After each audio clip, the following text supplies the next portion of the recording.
brecha de género en el periodismo en Iberoamérica. Podríamos llamarlo brechas de género, ¿no?, de todas las que hay.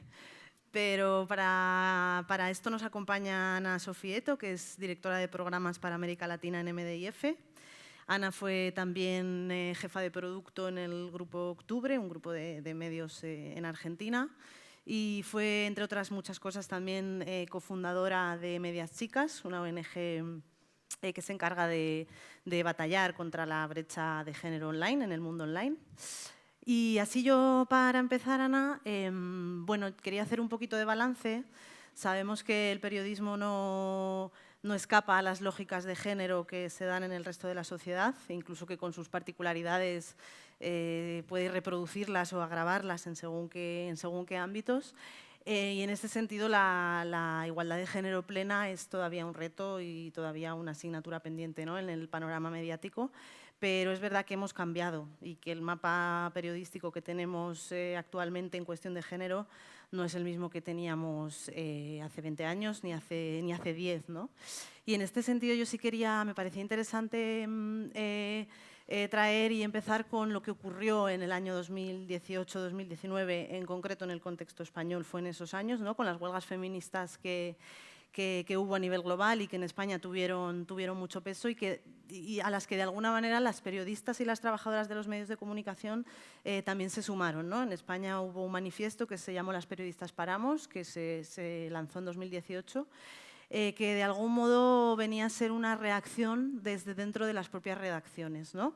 Las periodistas ya no querían solo hablar de lo que pasaba fuera de su ámbito de trabajo, sino que quisieron llamar la atención sobre lo que estaba ocurriendo dentro, ¿no? Y ahí hablaron pues, desde techo de cristal a brecha salarial, a menosprecio, humillaciones a las que se enfrentan las trabajadoras de los medios, a incluso cómo los espacios de opinión estaban absolutamente masculinizados y copados por hombres. Y yo creo que esto fue interesante porque de algún modo puso nombre a lo que ocurría y fue una identificación del problema y un reconocimiento colectivo de que esto ocurría. Y por otro lado, creo que hubo una reacción también, ¿no?, y que ha habido avances desde entonces. Fueron, de hecho, los años de la creación del impulso de las figuras de editoras de género, ¿no? En el caso del diario, redactora jefa de género, cada uno lo fue llamando de distintas maneras, con el objetivo de transversalizar el tema de género. Yo no sé ahí tú si compartes este diagnóstico, este balance, como en el contexto de la región, en el contexto latinoamericano, si se dio de esta manera también, ¿no? Sí, primero que nada, hola a todos y gracias por invitarme y por tener esta mesa acá para hablar sobre brecha de género. Y por si alguien no sabe, que seguramente no, brevemente, MDIF es un fondo de inversión sin fines de lucro que apoya a medios independientes en todo el mundo, pero especialmente en países donde la libertad de expresión se encuentra en cierto grado de riesgo, y principalmente lo hace a través de préstamos, inversiones y apoyo técnico, ¿no? Y desde ahí que yo trabajo con distintos medios en toda la región, a pesar de que MDIF trabaja en todo el globo, ¿no? Entonces, volviendo a lo que comentabas, así que muy bien resumiste, sí, son un montón de temas, ¿no? Pero sí hay algo que hay que reconocer, es que durante los últimos años en Argentina, yo voy a hablar un poco más de Argentina porque yo soy de Buenos Aires, Argentina, pero esto se expandió también en toda la región más o menos en esos mismos años. En Argentina en el 2015 fue el punto de inflexión, el 3 de junio de 2015 específicamente, cuando surge el movimiento Ni Una Menos, cuando cientos de miles de mujeres y diversidades salen a la calle, principalmente en el Congreso, frente al Congreso de la Nación, pero también en distintos puntos de todo el país, a reclamar instancias y mecanismos para solucionar los problemas de violencia de género, en particular los femicidios, ¿no? Y todo eso, que obviamente es un hito en un camino muchísimo más largo, donde las mujeres feministas, donde las periodistas, donde los sindicatos, las universidades venían ya hace muchísimos años, impulsando una agenda de género, pero no es hasta ahí, en el último tiempo, que se marca como esta irrupción, que por ahí en otros lados es como en otros años, ¿no? Pero el 2018 para mí es un año muy importante porque también es la primera huelga internacional feminista. Y todo ese movimiento, que nosotros también llamamos la marea verde, en relación justamente a la promoción de la ley de aborto, se expande a lo largo de toda la región. Entonces empiezan a pasar cosas muy interesantes, otras no tanto, pero sí es cierto que empieza a haber una inclusión dentro de la agenda mediática, de la agenda pública, de nuevas narrativas relacionadas con las diversidades, con el tratamiento sobre las desigualdades, en contra de las violencias. Por primera vez empieza a incluir mucho más fuerte la perspectiva de género. Yo hablaba con mis amigas esta semana pensando que venía acá y hablábamos de, claro, cómo hace algunos años una nota sobre género era una pastilla, unas líneas apenas en un diario, y de repente, después de estos como hitos, una nota así podía llegar a la portada de los diarios. Aún así, hay un camino enorme por recorrer, pero hay como muchas cosas que van marcando un camino, ¿no? Como lo que vos decías de la irrupción del rol de las editoras de género en Argentina también fue como un momento muy especial, porque lo que empezó a pasar es que no solo los medios empezaron a reconocer esta nueva necesidad de inclusión de nuevas narrativas diversas y equitativas, sino que también son las audiencias las que empiezan a reclamar mayor representación en los contenidos. Y en ese sentido en particular empiezan a defender y empiezan a impulsar que se incorporen nuevas agendas. Esto es muy claro en el caso de la Argentina, por ejemplo, porque hace algunos años se creó la Defensoría del Público, ¿no? Un organismo del Estado que recoge las denuncias y reportes de la audiencia. Y creo que casi todos los años, pero solo por citar, por ahí en los 2022 casi el 60% de las denuncias anuales que había recibido el organismo eran en relación a discursos sexistas, discriminatorios, que reproducían estereotipos de género en los medios de comunicación y en las publicidades también. Entonces, esa demanda de las audiencias también empieza a impactar en los medios. Algunos, no todos, reconocen eso y por eso así les va, claro. Pero empiezan a reconocer eso. Entonces, por ejemplo, la figura de la editora de género no nace de las direcciones. En Clarín fue la primera en Argentina, nace de un reclamo gremial que está apoyado por estas demandas de las audiencias. Entonces empiezan como a pasar esas cosas. Hay que reconocer, y me voy a callar un poco para no seguir con el acelerador, pero hay que reconocer que la participación de las mujeres en los medios específicamente tuvo como un avance, pequeño avance, ¿no? En la región tenemos más o menos un promedio del 35% de participación de mujeres en los medios de comunicación. En Argentina ronda un poco más del 40%. Aún así, lo que hay que preguntarse es quiénes son y de qué manera está esa participación de las mujeres. Y digo mujeres también porque la verdad es que las diversidades sexogenéricas apenas hoy en día representan menos del 1%, tanto en la participación en cargos como en los contenidos de las agendas mediáticas. Entonces ahí todavía... Sí, ahí queda largo camino. Hablabas de la participación de las mujeres en los medios. Si tratamos o intentamos de desmenuzar un poco qué ocurre, ¿no? con la segregación vertical, que se llama, ¿no? El techo de cristal, todos esos obstáculos a los que se enfrentan las mujeres para llegar a puestos de responsabilidad. Nos encontramos, yo tengo aquí los datos del último informe del Instituto Reuters de 2023, que analizó 240 medios de 12 países, entre ellos España, México, Brasil, varios de la región. Y la conclusión es que solo el 22% de los puestos de dirección están ocupados por mujeres, ¿no? O sea, vemos en muchos contextos e incluso en muchos países en los que las mujeres son mayoría en las carreras universitarias. En España ocurre que más del 50% de las estudiantes de periodismo son mujeres, pero a medida que vamos escalando en la pirámide se van desvaneciendo, ¿no? Y Reuters dice, el Instituto Reuters, que no se ha encontrado, a pesar de esto que hablábamos, ¿no? De estos avances o de estas conquistas, no se ha encontrado en los últimos años, decía, ninguna tendencia general hacia una mayor paridad de género en los puestos jerárquicos, ¿no? Si nos centramos en los puestos de poder. Pese a que sí que hay un reconocimiento de que esto ocurre, ¿no? Lo que yo comentaba de que se reconoce el problema, pero que todavía falta ahí, ¿no? Y también me parece interesante, más allá del dato general, ¿Qué ocurre cuando una mujer llega también cuando llega a un puesto, ¿no? ¿A qué obstáculos se enfrenta? Porque ahí todavía su ejercicio, la labor que hace desde ese puesto de responsabilidad no sigue estando en desigualdad respecto a un hombre en el mismo puesto, ¿no? Tú ahí como jefa de producto de algunos del Grupo Octubre también me imagino que hayas tenido experiencia en ese sentido. Te quiero contestar un montón de cosas sobre eso. ¿Por dónde empezamos? Algo que me parece interesante del estudio que citabas de Reuters, que como bien decías, incluye, creo que, bueno, distintos mercados de todo el mundo, creo que Sí, alrededor de 12 mercados, pero 12, en eso América es. Latina están México y Brasil, ¿no? Sí.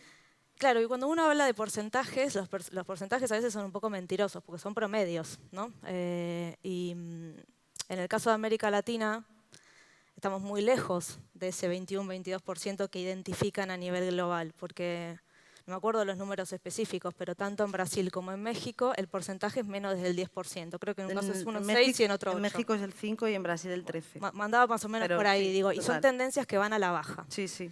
Entonces, así como reconocemos que hay unos pequeños puntos porcentuales donde las mujeres tienen mayor participación en los medios, después empiezan a ver dónde eso se empieza a romper, ¿no? Como vos decías, por un lado en los puestos directivos, pero también está en las paredes de cristal. O sea, hay áreas que todavía están vedadas, temas que todavía están vedados. Hay que como entrar a los empujones, ¿no? A veces en algunas áreas, en algunos contenidos, en algunos temas, hasta en los titulares, cuando titulan los medios de comunicación acerca de las mujeres, no aparecen con los nombres. Una mujer descubrió, una mujer investigó.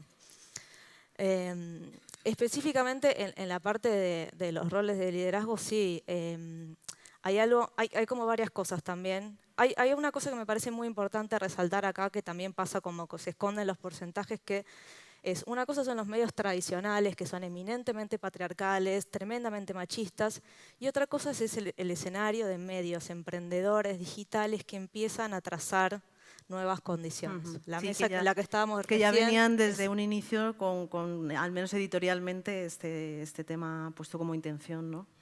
Entonces, Sí, claro, ahí hay diferencia. por un lado lo que empieza a pasar es, en América Latina, el último estudio dice que más o menos un 60% de los medios emprendedores digitales están fundados por mujeres.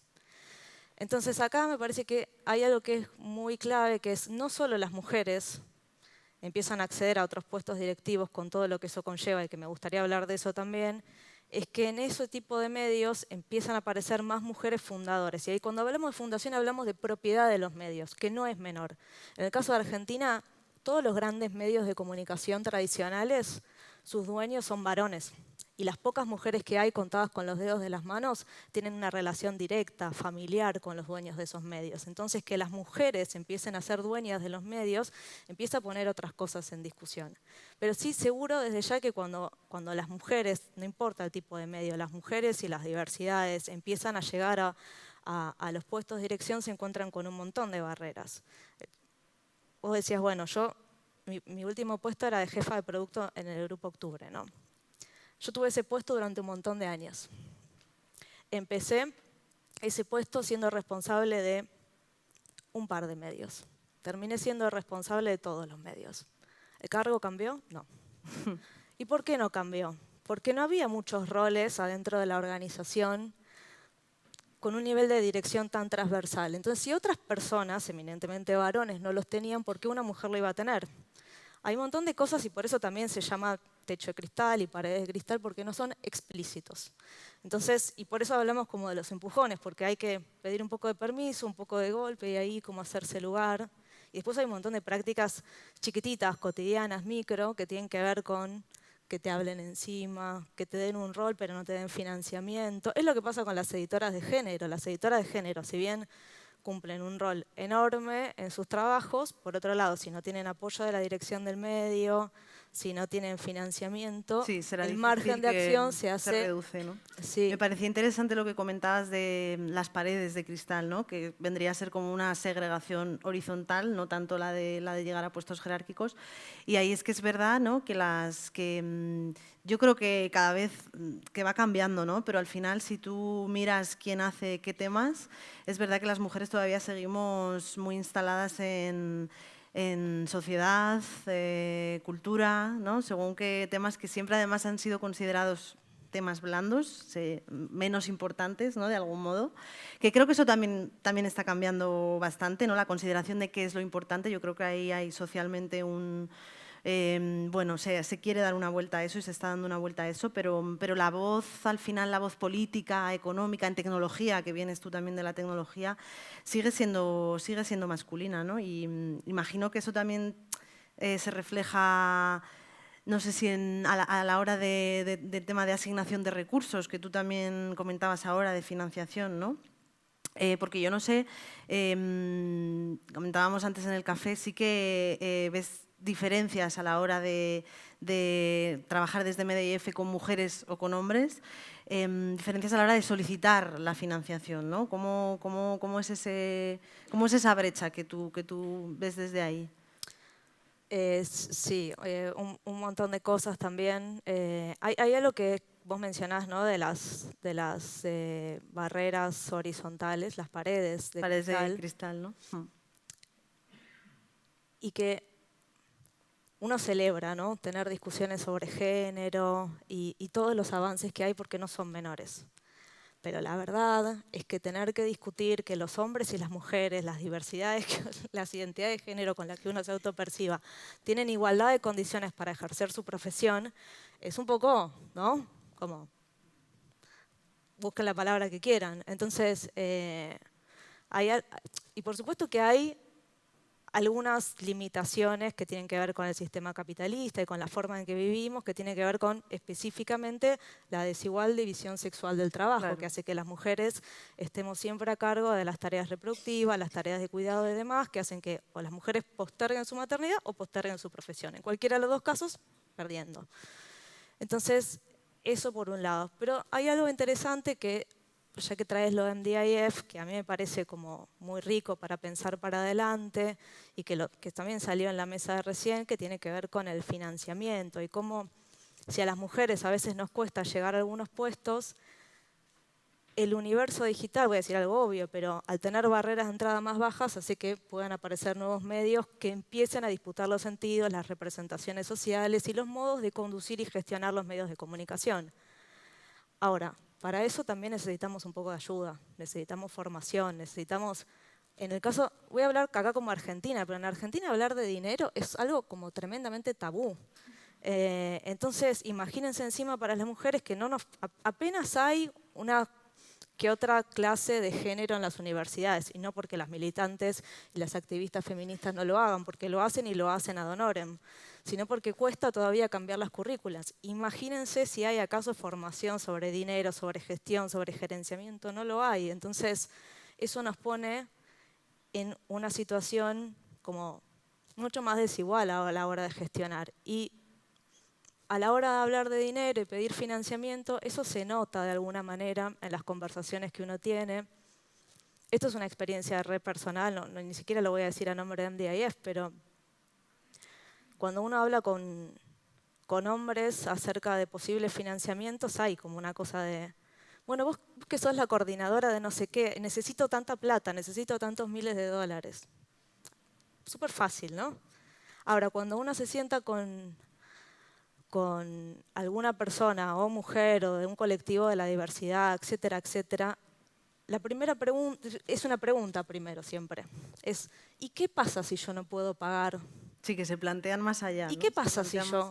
Y ¿Y cómo, o sea, una serie como de cuestionamientos para entender a fondo en qué te estás metiendo, pero volvemos a lo mismo.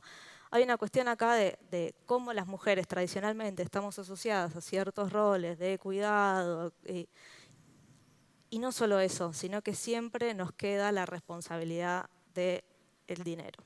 Estoy hablando específicamente de lo que nosotros en Argentina llamamos el régimen de alimentos, por ejemplo, cuando las mujeres y las parejas se separan y tienen que dividir, bueno, cómo pagan los gastos de sus hijos. En Argentina a los hombres se les olvida aparentemente pagar estos alimentos, es una discusión que tenemos todo el tiempo. Entonces, claro, si las mujeres siempre terminamos siendo responsables de pagar todos esos gastos, ¿quién se va a sentar a fundar un medio y decir, bueno, claro, como decía Jennifer recién, no saben en lo que se están metiendo y necesitamos mucha más Sí, formación y que ellas se lo y plantean, discusión? ¿no? Claro. Esto del cuestionamiento me recuerda, el propio cuestionamiento y el propio repensarse este tipo de cosas me recuerda también a cómo cuando, bueno, las voces expertas, decíamos al principio, ¿no? Cada vez menos, pero están todavía copadas en según qué ámbitos, además, copadas por hombres. Y es muy curioso y creo que esto en los compañeros que además llevan opinión lo han vivido durante muchos años, cómo hay momentos en los que estás haciendo un tema intentas ¿no? recurrir a alguna voz experta. Yo me estoy acordando del coronavirus, ¿no? Que toda la sección nos pusimos a escribir de sanidad. Encontrar a mujeres que estuvieran como portavoces en organizaciones científicas o en institutos científicos era difícil. Pero además es que cuando encontrabas no quiero generalizar, pero cuando encontrabas a alguna mujer en algún puesto de portavocía, si no era específicamente sobre el tema que ella se había doctorado y dentro de la microbiología de los coronavirus, pues igual te decía que no, porque no se sentía con el suficiente empoderamiento, ¿no? Había todo este cuestionamiento también al que tú comentabas con la financiación, me ha recordado a esto, ¿no? Y los hombres, sin embargo, tenían mucha más facilidad para hablar casi de cualquier cosa. O sea, yo recuerdo un hombre experto en vacunas que un tiempo después le preguntamos por violencia obstétrica y también nos respondió. Y esto...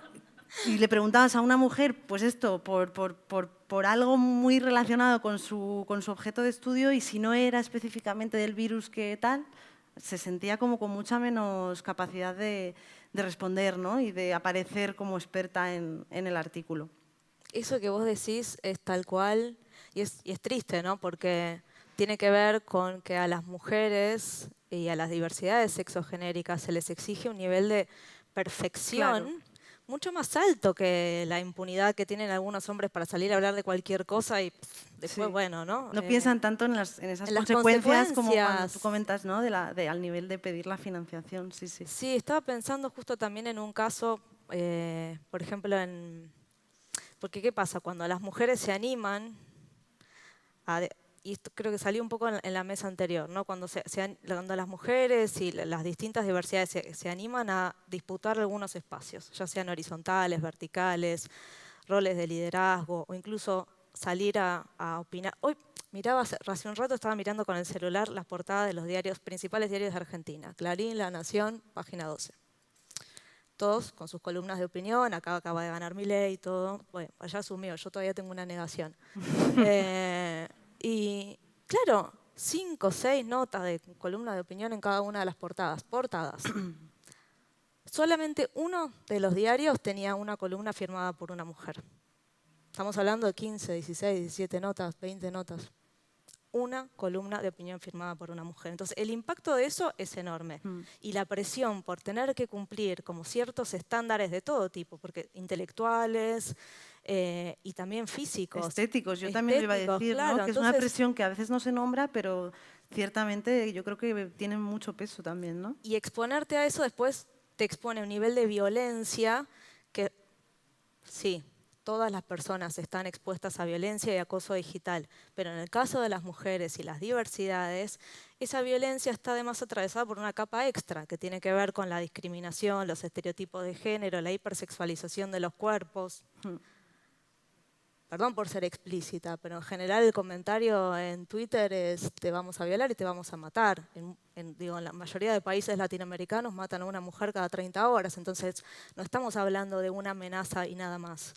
Entonces se vuelve muy complicado y eso se agrava a medida que las mujeres llegan a mayores puestos o a mayores niveles de exposición. Sí, exposición. No sé, estaba pensando en el caso de... En Argentina hay una radio independiente fundada y dirigida por una mujer. Y el nivel de acoso digital que sufrió esa mujer estas últimas semanas no tiene nombre. Y eso expulsa, como decías vos, termina siendo que seamos nosotras mismas las mujeres que o no queremos exponernos, sí, o por temor a... o esto, si no estás 100% segura de todo lo que vas a decir, mejor no y que mejor lo haga otra persona, porque Total, bueno. total. Este acoso, además, lo comentábamos antes, ¿no? También este acoso a las periodistas o vamos, yo cuando en Twitter, que lo comentaba antes, lo comentaban en la anterior mesa, cuando contamos algo, cuando se tuitea un tema de género ¿no? y te etiquetan, las respuestas son, desde hace unos años, se nota este recrudecimiento bueno, al fin de cómo la igualdad de géneros, al mismo tiempo que en estos años que comentábamos ha habido como muchas conquistas, también ha habido una reacción a todo eso, ¿no? Y en este sentido a mí me parece interesante también comentar cómo puede influir el contexto político, tanto en Argentina en este caso como en España, ¿no? De propuestas ultra o de propuestas de extrema derecha, ¿cómo puede influir eso también en el discurso mediático, ¿no? A mí me da la sensación de que aquí en España ha habido como una polarización del mapa mediático, ¿no? Y los medios que ya nacimos con una apuesta clara por la igualdad de género, creo que nos reafirmamos en esa apuesta editorial, y creo que los medios que, bueno, medio se habían sumado un poco a esta ola, pues de algún modo se pueden sentir legitimados para que según qué discursos puedan volver a estar encima de la mesa, ¿no? No sé, yo creo que la polarización puede ser uno de los diagnósticos de cómo puede influir en este contexto de propuestas políticas ultra en el mapa mediático, ¿no? Sin dudas estoy totalmente de acuerdo. En el caso de Argentina en particular, que estamos entrando en una nueva etapa, hay algunas certezas y hay muchas incertidumbres, ¿no? En el caso del gobierno de Javier Milei, hay que reconocer que es una persona que él y todos sus candidatos en su momento durante su campaña fueron muy explícitos con lo que querían hacer. Entonces, no es que hay que inventar mucho. Y buena parte de esas cosas que se fueron explicitando tenían que ver con el cierre de todas las empresas públicas, entre ellas los medios del Estado. Los medios del Estado, uno puede discutir un montón acerca de cómo operan los medios del Estado cuando dependen de gobiernos y cómo pueden tener más o menos sesgo. Pero hay algo que es innegable, que es el rol que cumplen la federalización de los contenidos. Entonces, ahí ya hay como un condimento especial que tiene que ver con que está este deseo explícito de cerrar los medios públicos. Y de hecho eso se traduce en algo que para mí es mucho más grave, que tiene que ver con la libertad de expresión y cómo se empiezan a naturalizar ciertas violencias, ¿no? Entonces, estos últimos días, no sé, este último mes y medio más o menos, se vieron un montón de agresiones en la puerta de los medios públicos, ¿no? La puerta de la televisión pública, de la Radio Nacional, de Telam, que es la agencia de noticias, periodistas que salían o entraban a sus trabajos y se encontraban con personas que los querían agredir, que les decían que se iban a quedar sin trabajo, que los iban a matar. Entonces, como que pasan por un lado ciertas definiciones específicas, como, de nuevo, no sé, la pauta oficial. La pauta oficial también, Milei ya explicitó que la quería suspender por un año. Y también uno puede tener un montón de discusiones acerca de cómo opera la pauta oficial, pero la verdad es que para los medios más chiquitos, digitales, o los que hablamos hace un rato de la importancia que tienen en el ecosistema diverso, los afecta un montón. Claro. Entonces, y ni hablar de cosas como mucho más extremas. En Argentina pasó algo muy interesante, y ya me callo, te prometo, que es que hace unos años se aprobó una ley que es la Ley de Equidad de Géneros, que se reglamentó recién este año. No existen las leyes que no se cumplen y bueno, imagínense lo que puede pasar en un contexto donde no hay particular interés porque está explícitamente antiderechos, negacionista de los crímenes de lesa humanidad durante la última dictadura. Entonces, entre las cosas que ya se dijeron, mi poco optimismo y la incertidumbre, no es que estamos ante el mejor escenario, pero bueno, habrá resistencia y suerte para nosotras. Seguiremos, eso seguro. Así que nada, pues no tenemos más tiempo. Yo me hubiera quedado contigo hablando lo que queda de tarde.